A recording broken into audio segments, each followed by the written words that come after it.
नमस्कार मित्रांनो, मॅडीज study centre या माझ्या चॅनेलवर तुमचे स्वागत आहे। आजचा धडा दादास पत्र आहे।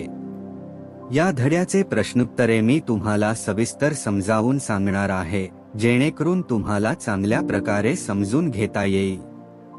जर तुम्ही माझ्या चॅनेलवर नवीन असाल तर सबस्क्राइब करायला विसरू नका आणि नवीन अपडेट्ससाठी बेल आयकॉन नक्की दाबा। तर चला आपल्या पहिल्या प्रश्नापासून सुरुवात करूया। 1. खालील प्रश्नांची 1-2 वाक्यात उत्तरे लिहा। प्रश्न: विद्यार्थ्यांनी अभयारण्यात सहलीला जाण्याचा हट्ट का धरला? उत्तर: जानेवारी महिन्यात विज्ञान केंद्रातर्फे शाळेत पक्ष्यांसंबंधीची चित्रफित दाखवली होती। ती पाहून विद्यार्थ्यांनी अभयारण्यात सहलीला जाण्याचा हट्ट धरला। प्रश्न: अभयारण्यातून फिरताना सरांनी विद्यार्थ्यांना माळढोक पक्ष्याबद्दल काय सांगितले? उत्तर: अभयारण्यातून फिरत असताना सरांनी विद्यार्थ्यांना सांगितले की भारतातून नष्ट होण्याच्या मार्गावर असलेल्या माळढोक या अत्यंत देखण्या पक्ष्याला वाचवण्यासाठी वनविभागानं हे अभयारण्य घोषित केलं आहे। चर्चा करा। सांगा, पक्षी हा संतुलित पर्यावरणाचा अविभाज्य घटक आहे, याविषयी पालकांसोबत चर्चा करा। उत्तर: पक्षी हा पर्यावरणाच्या संतुलनासाठी अत्यंत महत्त्वाचा घटक आहे।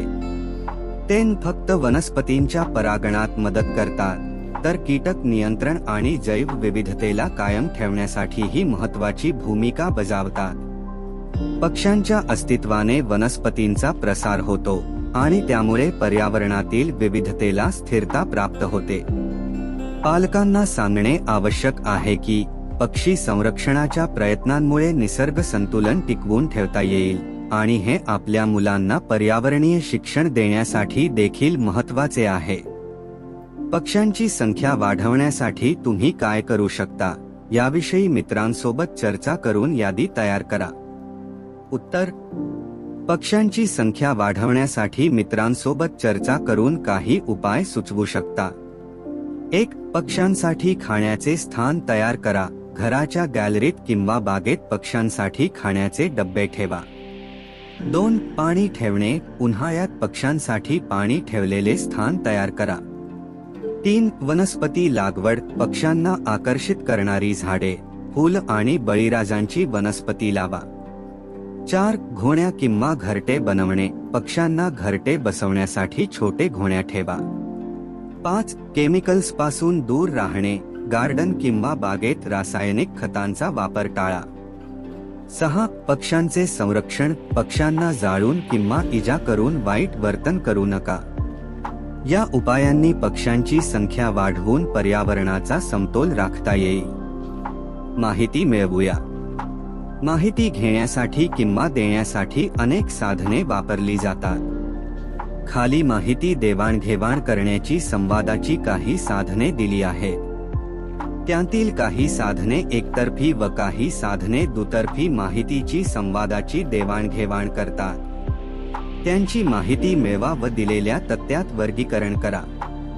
फॅक्स, पत्र, ईमेल, मोबाईल, आंतरजाल, रेडिओ, वर्तमानपत्र, मोबाईल संदेश, चर्चा, मुलाखत, जाहिरात, भाषण, संभाषण। उत्तर: खालील तक्त्यात माहितीची संवादाची साधने एकतर्फी, सिंगल वे आणि दुतर्फी, टू वे संवाद यामध्ये वर्गीकरण केली आहे। साधन वर्गीकरण: फॅक्स एकतर्फी, पत्र एकतर्फी, ईमेल दुतर्फी, मोबाईल दुतर्फी, आंतरजाल एकतर्फी, रेडिओ एकतर्फी, वर्तमानपत्र एकतर्फी, मोबाईल संदेश दुतर्फी, चर्चा दुतर्फी, मुलाखत दुतर्फी, जाहिरात एकतर्फी, भाषण एकतर्फी, संभाषण दुतर्फी। स्पष्टीकरण: एकतर्फी साधने या साधनांद्वारे माहिती एकदिशात्मकपणे दिली जाते, म्हणजेच प्रतिसादाची आवश्यकता नसते। दुतर्फी साधने या साधनांद्वारे माहितीची देवाणघेवाण दोन्ही बाजूंनी केली जाऊ शकते, म्हणजेच दोन्ही व्यक्तींना संवाद साधता येतो। शब्दकोडे सोडवूया। खालील चौकोनांतील अक्षरांमध्ये क्रियाविशेषण अव्यये लपलेली आहेत. उभ्या आडव्या व तिरप्या पद्धतीने अक्षरे घेऊन क्रियाविशेषण अव्यये बनवाव. दिलेल्या जागेत लिहा. उत्तर: हळू, काही, आज, तिकडे, थोडासा, मोजके, तसा, वर, जरा, खाली, अनेक, तर. होप आहे दादांचं पत्र या धड्याचं स्पष्टीकरण आणि व्हिडिओ तुम्हाला आवडला असा आशा आहे. तुम्हाला आवडल्यास कृपया तो तुमच्या मित्रांसोबत शेअर करा आणि माझ्या चॅनेलला सबस्क्राईब करायला विसरू नका.